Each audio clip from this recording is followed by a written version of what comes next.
Hey there, chicken nuggets. It's me, Carl. And I'm Andy. Welcome to Grow TV. Welcome to Grow TV. Hosted by Carl. Where we have fun with our friends, talk about Jesus, and go over everything the Bible has to offer. Now once again, welcome to Grow TV.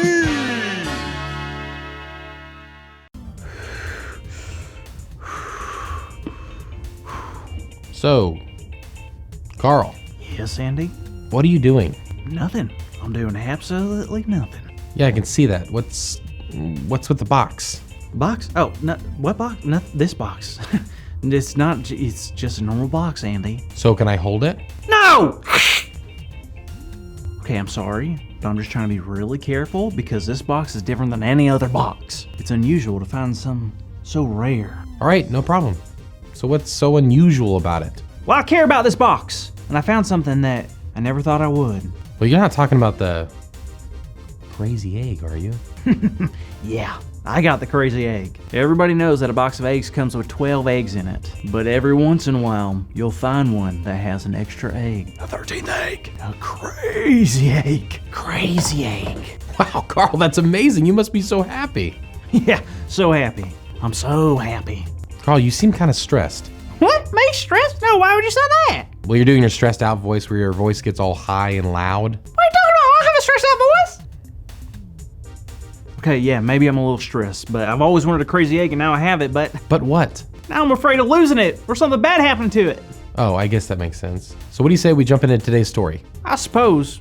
What are we talking about? Well, believe it or not, we're talking about King David again, but this time it involves a special type of box. A box like this? Not exactly. This particular box was made of wood and it was beautifully designed. They actually called it the Ark of the Covenant, and it was created to hold really important things in the Old Testament. What kind of things? Things that would remind the people of what God had done, like the tablets that the Ten Commandments were written on, or a jar of manna. Is that the special food that God rained down from the sky for the Israelites to eat? From when they were walking the wilderness and stuff? That's the one. And also the rod that Moses' brother Aaron used that budded leaves, even though it was a dead piece of wood. Wow, that stuff really is important. So what does that have to do with King David? Well, having the Ark of the Covenant in your town was something everyone wanted, especially David. Why did everyone want it? Well, what made the Ark of the Covenant really special is that it was a symbol of God's presence. Wait, God was in the box? Sort of. It was a place where people could come and meet with God. That's why having it with you was such a big deal. I can imagine. Well, who had the ark? Well, David and his men came and got the Ark from a place called Bela, and they brought it back to Israel. Nice. I bet they were nervous like me, huh? Holding on to the ark, protecting it, trying to make sure nothing bad happened to it. Not really. I mean, the Ark of the Covenant is so important. You gotta take care of it. Yes, it is serious, but bringing home the Ark of the Covenant was a very happy thing for David and the people of Israel. Really? Of course, this box had so much history and meant so much to the people of Israel. I mean, it was one way of really knowing that God was with them. Wow, that was really cool. You bet it is. David was so happy that he began to dance and everyone started playing instruments. Wait a minute. David was dancing, right? Yeah? But it said he was dancing in his underwear. What, you've never done that? Not in front of a bunch of people like that, Andy. Fair enough. But at that moment, David didn't care what he was wearing or who was watching. He was just so happy and filled with joy. Joy? Of course, David finally brought back the Ark of the Covenant to God's people. That meant so much to David, and he could not contain it. I know how that goes. Sometimes I feel like I'm just gonna burst if I don't get all my feelings out. But I don't think everyone gets me. You know what? David experienced that too. Some people thought that the highest ruler in all of the land should not be behaving in such an unusual way. But David let them know that his joy came from the Lord and he couldn't hide it. Well, good for David. Why should he? Well, after listening to this story, I think it's obvious that God gives unexplainable joy. Carl, you know what gives me joy? Silly cat videos on YouTube? No, you said our big idea.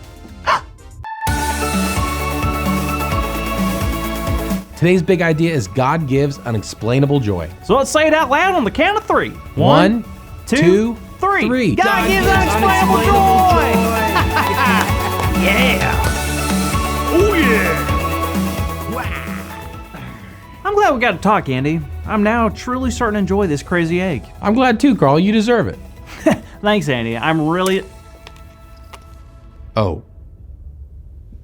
Carl, I'm so sorry.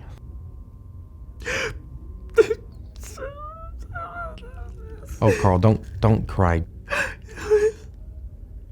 God gives unexplainable. Okay, that's Ow. that's all for today. That's all for today, kids. Sorry.